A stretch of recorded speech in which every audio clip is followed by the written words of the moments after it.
Welcome to Podcast Sound Advice, the place for up-to-date podcast tactics and trends. You'll find actionable strategies to help you grow your audience, expand your influence, and monetize your content. Join Phyllis and Kelvin for Podcast Sound Advice starting now.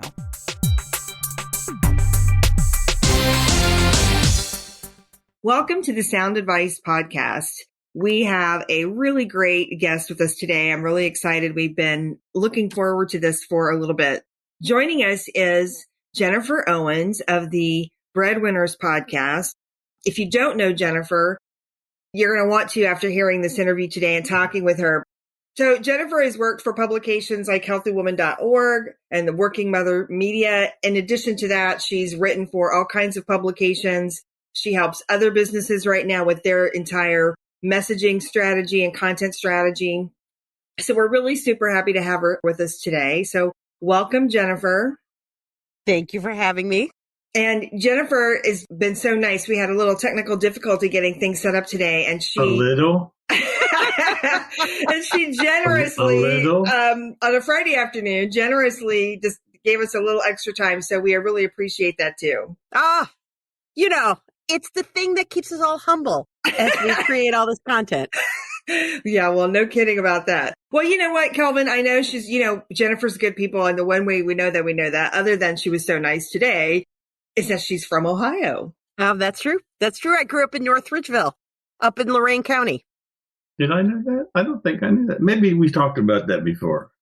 It's the north of the Ridgevilles. There are no other Ridgevilles, but I don't know. It's, it's that whole world of North Olmsted, North Ridgeville, North Royalton. Right. It's like on the east side of Cleveland where there's Geneva and Geneva on the lake. And, yes. It's like, why? I don't know, but yeah. They ran out of names. But I'm very proud to be from North Ridgeville. Very proud. Yeah. Well, it's awesome. Columbus. So before we jump in, that's kind of how I feel about it. Okay, really quickly, she is the one part of the genius. There's a duo does the Breadwinners podcast that Jennifer has been taking care and started and created, just so that people know that you started the podcast in December of 2019. Yeah. You have already published 95 episodes, and because we are helping you with your editing, we know you've already got like 5 or 6 more in the can. You're way ahead. I think all the way through a month, the next 6 to 8 weeks or so, which is great. So Jennifer, why don't you tell us? Yeah, yeah, you're an editor's favorite because you're always so far ahead with your work, which is really helpful for us. So tell me a little bit, what prompted you and Rachael? I should mention Rachael Ellison. Yeah. Rachael Ellison is, well, here, I'll tell you, I'm going to take over the mic now. So, I come from the world of content. So I was a magazine editor and I was a newspaper reporter and I did all those roles, and I had gone into consulting because, there comes a point where the roles, I don't know if you've heard about publishing, but boy, it's a tough industry, man. Right. And Rachael Ellison, who's a work-life consultant and executive coach, and she goes in and her job is to look at why workforce teams don't get along. Why is there a toxic culture? I'm doing the worst scenario, but I like to think of her swooping in and fixing, hey, snap out of it. So she and I had been talking a while because she used to live in my neighborhood and we used to get together and have these conversations. But she then moved out of the hood and moved out of the state, and we missed having those conversations. And so we thought we liked having the conversations, but we also wanted to remind our network that we existed as experts in the work life field. So we went into it with the idea that this was a visibility play, that we wanted to say, here's what we're thinking about. We think about this stuff all the time, and we're experts in this. So come to us and hire us, basically. Okay, great. Yeah. And so tell people, the Breadwinners, you talk a lot about work-life issues, but you talk a lot about work issues that's specific to women too. Not always just women, but right. But that's a big component of the podcast. I care about girls. I like the thing when I was editor of Working Mother Media, I used to always say working mothers are the vanguard. We're always in the front and then everyone is behind us. We demand what needs to happen because we usually have a baby or other things that we need it now. And then people who have elder care issues, people who want to go back to work and get an advanced degree, people who have like an elderly pet. Who knows what it is? We just become more complicated employees as we get older. We all want the same things. It's just the working mothers need it now because they have a 6-month-old and they're back from maternity leave and they have to support their family. So everything we talk about, we want for everyone. But yeah, we tend to talk about it through a lens of serving women in the workplace. The reason why we called it the Breadwinners is because there's a lot of stats. We love stats of the Breadwinners, but women's earnings are the reason the middle class still exists. Women are getting more they're coming out of high school more than boys or men. They're getting more college degrees. They are coming, all the things like women's earnings are the whole reason the economy is anything that it is now. It's hiding the fact that men's earnings have been shrinking. And so everybody's working now. So if everybody works, it means our relationships to our communities and our schools and our kids and our friends and our family is all shadowed by the fact that we all have to show up and work too. Right. Yeah. Well, isn't that the truth? And especially we're still in the midst of COVID stuff, although we all feel like there's maybe a light at the end of the tunnel. But I know a lot of the episodes you guys have done in the last 6 months or so, in some ways you were really ahead of the curve talking about some of these issues that just became even more exaggerated, don't you feel like, with COVID and the lockdown and the change in just work, period? Yeah. So when I was at Working Mother, I launched a holiday called National Flex Day. It's the only thing my kids remember that I did. And it's during Work and Family Month. If you're in this world, the whole world, like in that small world. But it's the third Tuesday of Work and Family Month, which is October. So I believe flexible work is the answer to just about everything. Like either you have a chronic medical condition. Just give me the autonomy and the responsibility. Judge me on what I produce, not when I produce. I completely believe that. Yeah. That said, it's funny because one of my favorite discussions when Raquel blew my mind was that the question is not, it used to be trying to make the business case for flexible work. Oh, it's okay. Please let your employees do it, please. And now the business case is, why does anyone need to come back to your office? Why does that? Why? And it's, my husband is working from home full time now and he doesn't want to be. The point of flexible work wasn't to force, go from 5% of the workforce to 85% overnight, forced, full-time. That wasn't the point. You're supposed to be flexible in your flexible work. But, what they say, never miss a chance to exploit, an opportunity or a crisis or whatever that saying is. Right. Like, at least we're all learning that we could, that's the thing with flexible work. There's many different ways to do it. It's not just about working from home all the time, every day, all day. But a lot of companies that never thought they could do it now realize, oh, they could. And when there's something like a blizzard or a wildfire or a pandemic, it means business can continue if people can work from anywhere. Right. Yeah, which is great. And it does make, I think, you're right. I think it's helped employers, I think, understand that the way they can manage their people is different, right? We can manage based on, again, results and manage based on work produced. And not so much about, hours invested or who showed up at the meeting or whatever, which is ultimately, I think, a good thing. I do get it, though. Somebody else I talked to earlier this week whose husband is working from home, and he's eager to get back to his office as well for a variety of reasons.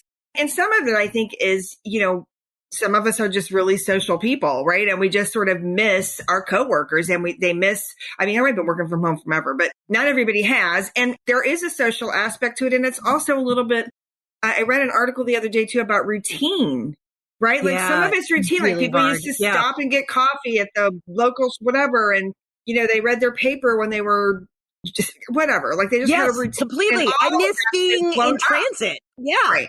I miss there's nothing I can do. I can scroll my phone. And now if I do it, I'm like, oh, I should be hustling to get new business. I should be getting some work done. I should be, there's something I can be doing. Then, the what's happening now is it's so exhausting. Like either the hustle never turns off or you're on camera all the time. I have a friend who consults on presentation and communication and helps you figure that all out. And she talks about how exhausting it is to always be, smiling into the camera and giving energy to the camera all the time. Because sometimes you're in those meetings, when you're in body, thing, and I you're like, exude those kinds of things. like sometimes you're just kind of laying back and your mind is wandering, but you kind of can't do that on Zoom because you're like, ooh, look at my face when I do that. I have to, geez Louise. It can be hard not to look at yourself as opposed to who you're supposed to be paying attention to. Right. I think that all that people know about me on Zoom, and right now, the way I have it set up, I can't really see myself because I'm blocked by my own mic. It's usually me doing this. Like, I don't like how my bangs are laying. And all I can think about in a meeting is how my bangs are doing. And it just... That's the good thing about podcasting. Yeah. You don't have to worry about video. Right. I agree. Yeah, it is great. And so tell us, because we work with you now, but we were not working with you in the beginning. Right. So what about podcasting has surprised you? How much fun it is, how much of a time suck it is, how it's like any other platform for content. I believe as an editor for a long time, if you are making a promise that a show will show up at a certain time, it's just like if I said every third Tuesday my magazine shows up, or every morning you'll get my newspaper, or whatever it is. Yeah, that's why I've got all those episodes done ahead because, it makes me nervous. The jitteriness of it is real, but also kind of how easy it is, like any good content. It's the mic is the mic, the whatever's the whatever. It's what you put into it. So what's the hardest thing about podcasting? And I would never not do this, but I think it's prepping the guests. I think, making guests feel comfortable for me means... And you have no control over a lot of it, especially the technology part of it. Oh, well, yeah. I mean, yeah. But I think making everyone feel comfortable, so for all our guests, so we launched as just Rachael and myself every Tuesday. And then we had people reach out to us and say, we'd like to be part of it. And so then we started doing the interview versions on Thursdays. Right. And that's been great. And it's made new contacts for us. And, they share and it gets the word out about the podcast, and it helps with the conversation. It's all good. But, a bit of work goes into making sure those guests show up knowing what it's about. They get a little care package from me. I spend time, and Rachael does too when she does them. Here's a draft intro. This is, how we will intro you. What do you think?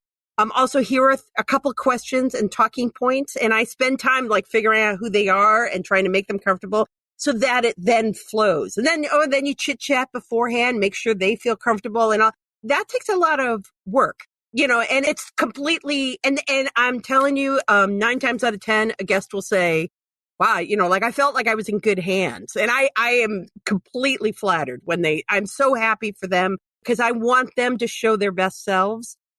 I believe you can't just turn on the mic and go, boom, get going.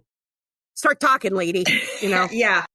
Some people think you can. And I've had people record podcasts outside in the wind. It was a wonderful experience for no one but her.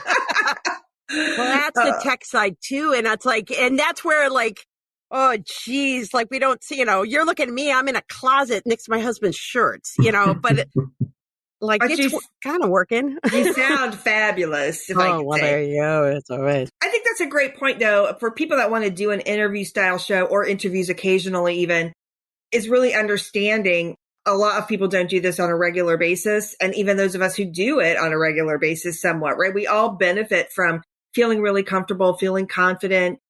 I've seen some of the most talkative, confident people and still kind of freeze up a little bit when that little record button goes on, right? So it sounds like you do a great job of really prepping your guests and they have a good experience. I think it also reflects in just the quality of the conversation and the quality of the episode. And then also to be effusive, my tip to the hosts out there is tell your guests how great they were, because they were great and they were nervous.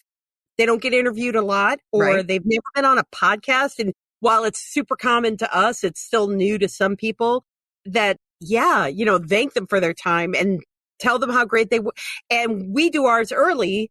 And then I have my old right-hand woman from Working Mother, Kristen, does the socials, and she sends out an email to every guest when their episode goes live and says, here, this is how we're promoting it, and kind of implication is we'd love you to share the show as well. And most of them do, because we're hoping that you feel like you had a great show and a great experience on it. But Right. we're also, it's not a quid pro quo. We're just happy you came on and we want to have a great conversation. But if you are so inclined, we will help you by showing you where we posted and what we did. And here's a link to the show and all those kind of things. Yeah, no, which is great. And I think most guests are very, especially if they've had a good experience, obviously, right? They're more than happy to share it with their circle, whether it's on their LinkedIn or, wherever it is that they show up on a regular basis, which is great. And it's obviously it's good for them. It's easy too, because a lot of people might not be as comfortable with self-promotion, but this way they can be like, oh, I was on Jennifer's podcast. She was great. Yep. She was fabulous, but they're still obviously being able to promote themselves a little bit too, which is nice. And one thing I do try to do is I will listen back as I'm gathering up all the pieces and parts that I send you guys. Like, here's the episode description. Oh, by the way, we had this weird break in the middle of it, or little notes like that.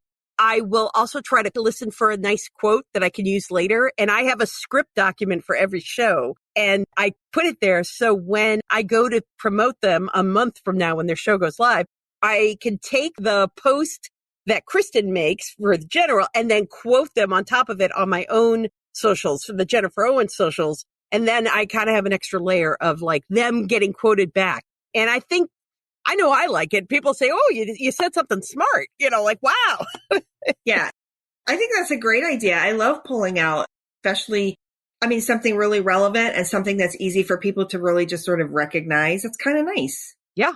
And I found when I started my lesson learned, I was doing audio snippets before, which took a bit of work because you got to listen and figure out a snippet and fit it so it's less than a minute so it can go on Instagram and all that. Right. The posts that do better for engagement are just straight up posts, but with a picture of the guests. People love that and they love it. They, their face, and I don't know, it's more promotional for them. Mm-hmm. And once Kristen upgraded our social to start doing that, they were much better. That's fantastic. Well, so one thing I want to mention, because I think this is really cool. You were talking about people sharing the post. Because you guys earlier, a couple of months ago, you had a post that went kind of crazy, sort of viral, right? Have you ever been able to figure out where that came from? No. So we had a show that went to like 15,000 downloads, and no, we haven't. It was like a week. Yeah. And then it kept going and kept going and kept going. And so, which is funny, I was just looking at our stats to prepare for this. I'm like, oh, what are, the most popular ones? And it still goes, up, a little bit, huge spike, it's like, and you try as the editor, as a producer, to think like, what could we replicate that? And like, no, we don't know. We don't even know why, but it was exciting when it was happening. Yeah, it was very exciting. But I think it's also a good indicator of the fact that, pieces of content do get shared that way, right? And you don't necessarily know how, but you're expanding your reach and people are, again, that got shared obviously with a large community who just sort of kept expanding it, which is fantastic. Yeah. I really wish I did a bunch of Googling to try and figure out where it was, if it was in like, on Fast Company or CNN put it on their homepage. I don't know, right? Yeah. But it was or like cool. Serbia. We don't know. We don't know where they people came from, Yeah, we don't know. True. So a couple things before we wrap up here. I want to ask, if somebody is thinking about podcasting or it's on their sort of list of things they want to do this year, later this year, what have you, what one or two tips would you give them in their sort of planning and getting started phase? I would open your mind up to the idea of doing a short season, like give yourself a beginning and an end. Do like me and never stop. That, oh my God, like 95, it just makes my head explode. But, I'm proud of it, but like, oi. But the concept of like, there are a lot of limited run podcasts. And if you're coming in new, think, okay, what are 6 episodes I could do? Yeah. Give it a try. And then map them out, do them and pre-record them, like have them and then either let them all drop at the same time or let them go out weekly, whatever it is, but do them early. That, don't record for that week, because also, when you go and I'm not going to say anything. when you write People do it all the time and say, "Oh, we've decided to slot this show in," and then rejigger them all. Be very apologetic. Oh, that's never happened. Oh my gosh. And it's totally, and it's always Raquel because she's the smart one. Raquel will say, we really should do something because of X. And I'm like, oh, yeah, she's completely right. Yes. We do it. And I'm so happy we did do it. But then it means all that work I did that's like 3 months ahead, I have to go in and then I write you those maps where I'm like, yes. okay, this one goes this week and this one is now this week, but this one I'm going to move. And yeah. So my tip is, plan ahead and be open to whatever. But definitely think if you have guests, think about your guest's experience on your show. In that, what can you do to make it like you would for a dinner party or you had somebody over, or it's as if you're at one of those networking events and you're in a circle with all your friends and you see someone you kind of know, you open the circle and let them in, bring them in and tell them, oh, we were just talking about X, and bring them into the conversation. Have we brought you in? You really have brought me in. See, you sent me a note. You told me what you wanted to talk about. And see, I knew. So I'm good. I also know you guys, and you've put up with me changing dates for podcast episodes. You're great to work with. And you're not the only one. And sometimes it is appropriate. We had, again, when COVID stuff all started, I don't know. Absolutely. Last April. There are times when it's necessary to interject some current content. So. Yeah, things happen that just, need to be addressed. And the type of podcast that you have also, I wouldn't call it sort of newsy. It's obviously stuff, but it's about what's happening in the workforce right now. And my goodness, there were some huge changes. You'd be crazy, be like, oh, we're not going to talk about that till July because we've already pre-recorded a bunch of information. That would have been crazy. And you got to know us after. There were episodes where poor Raquel she was dropping one child off at some lesson and she was in a basement laundry room I'm like, Raquel, we could do this later. And that's where I say, you could record early and have, it's all right. Life happens. That's part of the reason why we try to be early is because she and I both have 2 kids and jobs and stuff. And, and life happens. Right. So we try to be a little ahead of ourselves so that if life happens and this week is not going to happen, that's okay. Yeah, which is good. So for people that don't know you or have not listened to Breadwinners yet, we always ask give us one, ideally 2 episodes that you think would be good for people to listen to get both a little bit to get know you and Raquel a little bit, but also to get a flavor of the podcast in general. What would you send them to? We will make sure to also link to these in the episode notes. So it's really easy for people to, your whole show altogether, but these 2 in particular will make sure it's easy for people to find. Sure. I thought episode 90, which is breadwinning and the hidden burden of pandemic vaccinations, which is a mouthful. I apologize. Sometimes I have much better puns in my headlines, but I like this one. This is Raquel and me talking about a problem hiding in plain sight, which is yay for the vaccinations. Right. Boo for how complicated it is to get your mom to get a vaccination. And guess who, that burden is weighing down on? It's the same person who's dealing with all the homeschooling. And so what does that mean? And it's just, kind of piecing out some of the ideas of breadwinning, which is essentially we're talking about, working parents having this added burden to make the vaccines roll out for their own family members. So I like that one. That one's episode 90. Great. And then one of our most popular interview episodes is the Good, Bad, Ugly Pandemic Life. They're both pandemic related ones, I guess, which is episode 56. Mm-hmm. And that is with Natalie Kosis, who I used to work with in my craft magazine days. Not craft macaroni, but crafts like knitting and crocheting. And she has hobbies and, skills and whatnot. And she was one of my art directors, and she has been documenting life as a single mom with her, oh, geez, I don't know how, her son must be in 1st grade now. Okay. And she started it on Instagram and just, we're on, when you see her post or day 400, oh my goodness. And so, it's just that episode, you watch the numbers, they keep slowly inching up. it's just a real breadwinner story of like what it is. And she's trying to go back to school and she had to put that on hold because, how are you going to work, homeschool, and school? No. Right. So that's a good one. So that's episode 56. Oh, great. Well, those are both good. We'll make sure and make it easy for people to find those. They're all good. Yeah, they are. Well, and they're, you can tell, hopefully people can tell from this conversation we're having with you today, that Jennifer's really just a real connector of people. I think she just probably has never met a stranger. She's really good at, I think, letting people feel comfortable, and that warmth and that kind of stuff comes through also in the podcast, right? It's just absolutely easy for people to hear. It's easy for people to feel like they're connected.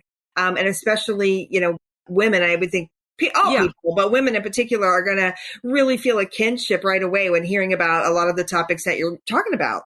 Honestly. Yeah. Thank you.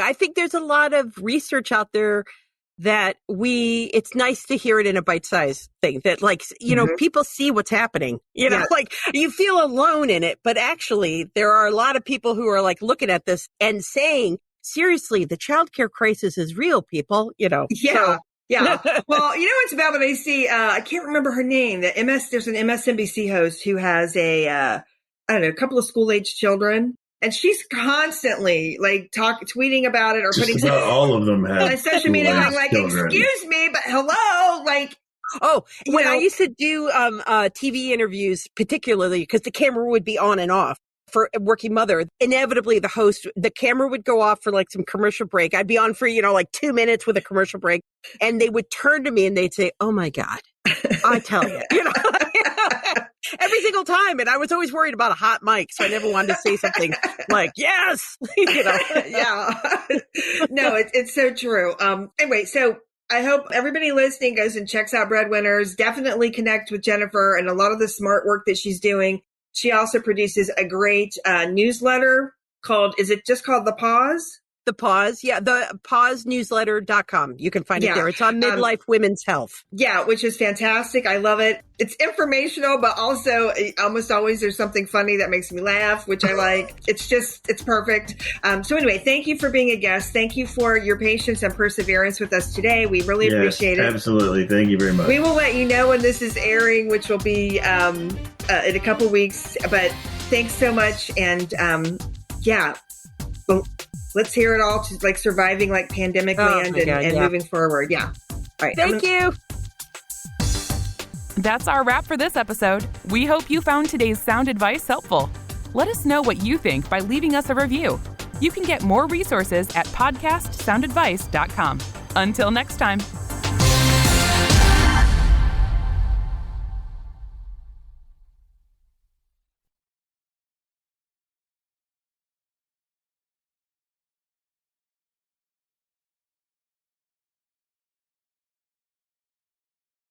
This podcast is part of the Sound Advice FM network. Sound Advice FM. Women's voices amplified.